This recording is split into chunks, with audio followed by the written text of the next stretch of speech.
আসুন আমরা মানবিক হই, প্রধানমন্ত্রীর উদ্দেশ্যে রিজভি। আপনার জিহ্বা থাকবে না, ভালো হয়ে যান, সংসদ সদস্যকে আওয়ামী লীগ নেতার হুমকি। জানাবো ডোনাল্ড লুর সফর ঘিরে সক্রিয় হওয়ার চেষ্টা বিএনপির। সরকার দুর্নীতি দমন না করে বিএনপি দমনে ব্যস্ত, বলছেন সালাম। উপজেলা নির্বাচনে প্রভাব বিস্তারের অভিযোগ, নির্বাচন থেকে সরে দাঁড়ালেন চেয়ারম্যান প্রার্থী। এবং সর্বশেষ জানাবো গাজীপুরে ট্রেনে ধাক্কায় বৃদ্ধ নিহত।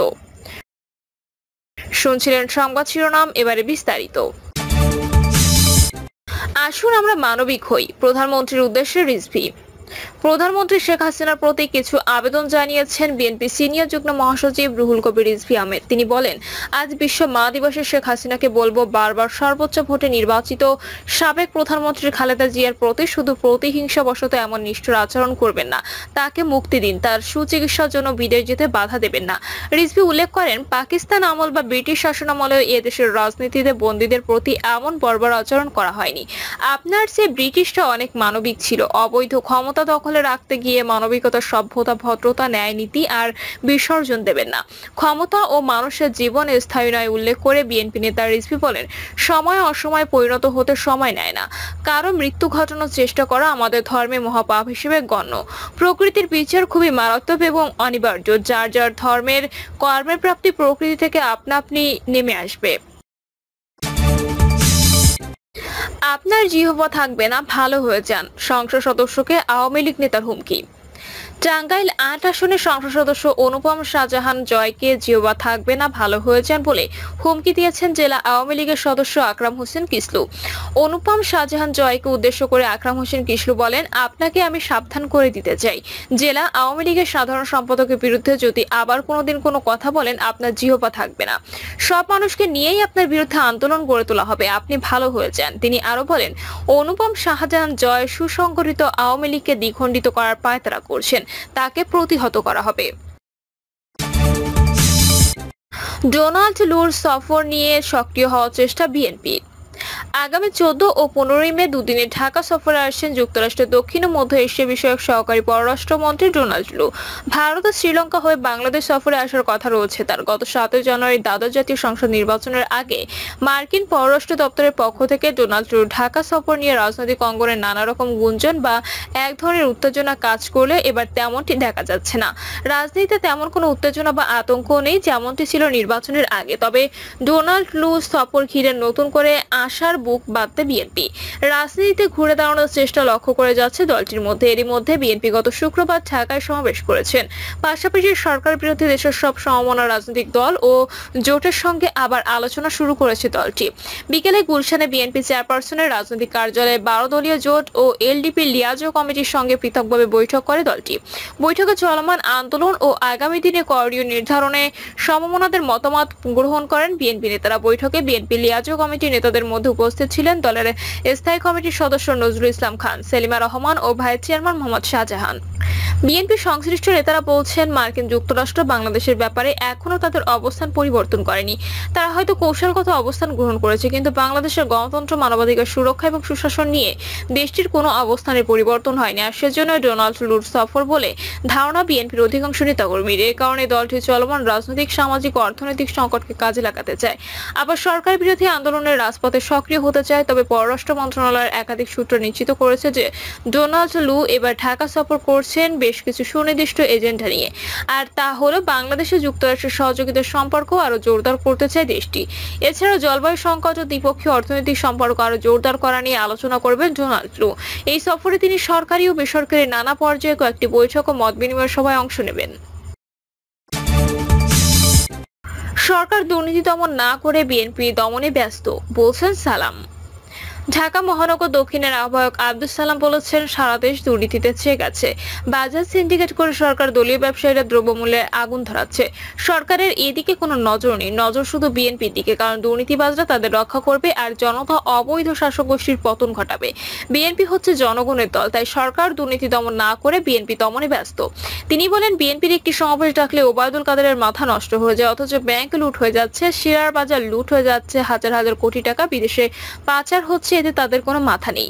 সালাম বলেন, অতীতে ঢাকা সহ দেশের বিভিন্ন স্থানে নিজেরাই নৈরাজ্য, নাশকতা, সন্ত্রাস, ভাঙচুর, জ্বালাও পোড়াও করে তার দায় আওয়ামী লীগ সরকার বিএনপির ওপর চাপানোর চেষ্টা করার পর সব গোমর দেশের জনগণ এবং বিদেশিদের সামনে ইতিমধ্যেই ফাঁস হয়ে গেছে। গণতান্ত্রিক শক্তিকে ধ্বংস করার জন্য ওবায়দুল কাদের সাহেবরা নানা কারসাজি করে যাচ্ছে। গত 28 অক্টোবর সমাবেশে প্রাক্কালে ওবায়দুল কাদের সাহেব বলেছেন, বিএনপি সমাবেশ নিয়ে বাড়াবাড়ি করলে হেফাজতের পরিণতি হবে, অর্থাৎ হেফাজতের আলেম ওলামাদের রক্তে ঢাকায় রাস্তা যেমন ডুবিয়ে দেওয়া হয়েছিল ঠিক তেমনি পরিণতি করবেন বলে হুমকি দিয়েছিলেন ওবায়দুল কাদের। আর দেশবাসী সেটি স্বচক্ষে দেখছে।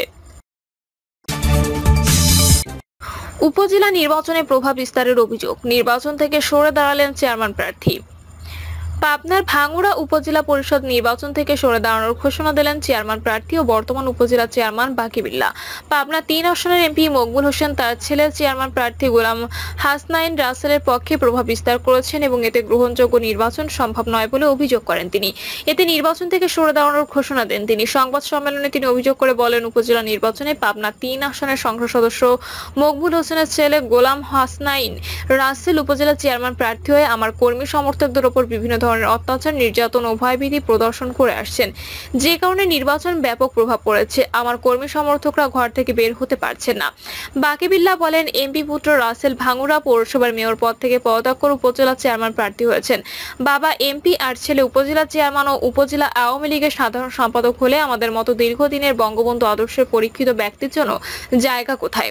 তাদের লক্ষ্য বর্তমান এমপি মকবুল আগামীতে নির্বাচন করতে পারবেন না, তাই নিজের ছেলেকে আগামী নির্বাচনে এমপি প্রার্থী করতে এবার উপজেলা চেয়ারম্যান বানানোর পরিকল্পনা নিয়েছেন। তিনি আরো বলেন, বঙ্গবন্ধু হত্যার বিচার চাইতে এগিয়ে গ্রেপ্তার হয়ে জেল খেটেছি, বারবার লাঞ্ছিত হয়েছে। তখন এমপি মকবুল ও তার পুত্র রাসেলের রাজনীতির কি পরিচয় ছিল? মাননীয় প্রধানমন্ত্রী নির্দেশনা দিয়েছেন বিএনপির স্ত্রী সন্তানরা উপজেলা নির্বাচন করতে পারবে না, তারপরও সেই ঘোষণা উপেক্ষা করে নির্বাচন করছে এমপি ছেলে রাসেল। নির্বাচন থেকে সরে দাঁড়ানোর ঘোষণা দিয়ে বাকিবিল্লাহ বলেন, গত সংসদ নির্বাচনে স্বতন্ত্র প্রার্থী নির্বাচন করায় কিছু আওয়ামী লীগ নেতা কর্মীর উপরে ব্যাপক নির্যাতন করা হয়েছে। থানায় এসবের অভিযোগ দিয়েও কোনো লাভ হয় নাই। আমার উপজেলা নির্বাচনে আমার কর্মী সমর্থকদের উপর হামলা, মামলার ভয়ভীতি প্রদর্শনের কারণে আমার কর্মীরা হতাশাগ্রস্ত, কোথাও কোনো প্রতিকার মিলছে না। এমন পরিস্থিতিতে আমার নির্বাচন করা মোটেও সম্ভব নয়, তাই নির্বাচন থেকে সরে দাঁড়ালাম। সংবাদ সম্মেলনে ভাঙ্গুড়া উপজেলা আওয়ামী লীগের সভাপতি লোকমান হোসেন বলেন, এমপি সাহেবের ও তার ছেলে অর্থের দাপটে আমাদের নেতাকর্মীকে ভয় দেখিয়ে, লোভ লালসা দিয়ে, টাকা পয়সা দিয়ে উপজেলা নির্বাচনে প্রশ্নবিদ্ধ প্রভাবিত করছেন। এমপি ছেলে ঘোষণা করেছে নির্বাচন করতে কত টাকা লাগবে তাই দেওয়া হবে, এত টাকা কোথায় পাচ্ছেন তা জানি না। 15 বছর এমপি দায়িত্ব আছেন মকবুল সাহেব, অথচ তিনি উপজেলা আওয়ামী লীগের সভাপতির সাথে 15টি কথাও বলেনি। ভাঙ্গুড়া উপজেলা আওয়ামী লীগে তার কোনো সহযোগিতা পায় না। এসব অভিযোগের বিষয়ে চেয়ারম্যান প্রার্থী এমপি ছেলে গোলাম হাসনাইন রাসেল বলেন, নির্বাচনের শেষ সময় এসে নির্বাচন থেকে সরে দাঁড়ানোর অসাংবিধানিক। তিনি ইতোমধ্যে কর্মী শূন্য হয়ে পড়েছেন। আমার বিরুদ্ধে অভিযোগ সঠিক নয়, অভিযোগ করলে তদন্ত করে ব্যবস্থা গ্রহণ করবেন নির্বাচন কমিশন তথা সংশ্লিষ্ট দপ্তর। তিনি সরেজমিন এলাকা ঘুরে যাওয়ার দাবি জানিয়ে বলেন, মিথ্যাচারের কিছু সীমা থাকে, সেটা তিনি অতিক্রম করে গেছেন। গত জাতীয় নির্বাচনে আওয়ামী লীগের বিপক্ষে কাজ করে নিজের দল থেকে ছুটে গেছেন। এ সময়ে এ বিষয়ে কথা বলার জন্য পাবনা 3 আসনের এমপি মকবুল হোসেনের সাথে একাধিকবার যোগাযোগের চেষ্টা করেও তাকে পাওয়া যায়নি, তিনি ফোন রিসিভ করেননি। গাজীপুরে ট্রেনের ধাক্কায় বৃদ্ধ নিহত। গাজীপুরের শ্রীপুর উপজেলার কাউরাইদ এলাকায় ট্রেনের ধাক্কায় সেতু থেকে পড়ে এক বৃদ্ধ নিহত হয়েছেন। তাৎক্ষণিক নিহতের পরিচয় জানা যায়নি। তার বয়স আনুমানিক 55 থেকে 60 বছর। কাউরাইদ রেলওয়ে সহকারী স্টেশন মাস্টার রফিকুল ইসলাম জানান, কাউরাইদ গয়েশপুর রেলওয়ে সেতুর উপর দিয়ে এক বৃদ্ধ হেঁটে পার হচ্ছিলেন। একই সময় ঢাকা থেকে মোহনগঞ্জের উদ্দেশ্যে ছেড়ে আসা একটি ট্রেন কাউরাইদ গয়েশপুর রেলওয়ে সেতু অতিক্রম করেছিল। এক পর্যায়ে সেতু পার হওয়ার আগে ওই বৃদ্ধ ট্রেনের ধাক্কা সেতুর নিচে শুকনো স্থানে পড়ে যায়। এতে ঘটনাস্থলে তার মৃত্যু হয়। ঘটনার পর রেলওয়ে পুলিশকে খবর দেওয়া হয়েছে। তাৎক্ষণিক নিহতের পরিচয় জানা যায়নি। প্রিয় দর্শক, এই ছিল এখনকার সর্বশেষ সংবাদ। আপডেট সব সংবাদ পেতে চ্যানেলটি সাবস্ক্রাইব করে বেল আইকনটি ক্লিক করে রাখুন।